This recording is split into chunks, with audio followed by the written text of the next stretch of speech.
जय हनुमान ज्ञान गुण सागर, जय कपीसति लोक उजागर, रामदूत अतुलित बलधामा, अंजनी पुत्र पवन सुत नाम। આ હનુમાન ચાલીસાનું પઠન તો આપણે રોજ કરીએ છીએ, પરંતુ શું તમને ખબર છે કે હનુમાન ચાલીસાના પઠન કરવા પાછળ પણ એક સરસ મજાનું વિજ્ઞાન છુપાયેલું છે?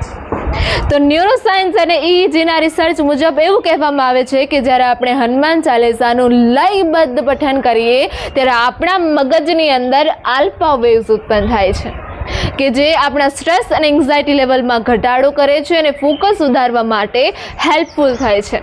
તો હનુમાન ચાલીસાનું પઠન કરવું એટલે આપણા મગજને સુપર બ્રેઇન ફૂડ આપવા જેવું છે। બીજી તરફ ખગોળશાસ્ત્રની દ્રષ્ટિએ જોઈએ તો હનુમાન ચાલીસામાં એક સરસ મજાની લાઈન છે કે જુગ સહસ્ત્ર જોજન પર ભાનુ લીલ્યો તાહી મધુર ફલ જાનું, કે જે પૃથ્વી અને સૂર્ય વચ્ચેનું અંતર દર્શાવે છે। અને મજાની વાત એ છે કે આજના વિજ્ઞાનની દ્રષ્ટિએ આ અંતર ખરેખર સાબિત થયું છે। તો આ હનુમાન જયંતિએ આપણે હનુમાન દાદાને ભાવપૂર્વક શ્રદ્ધાપૂર્વક એની પૂજા કરીએ તથા આપણો આ જે વિશાળ અને ભવ્ય વારસો છે એના પર ગર્વ કરીએ અને આ વિડીયોને તમારા પરિવારજનો અને મિત્રો સાથે શેર કરી હનુમાન જયંતિની શુભેચ્છા પાઠવીએ।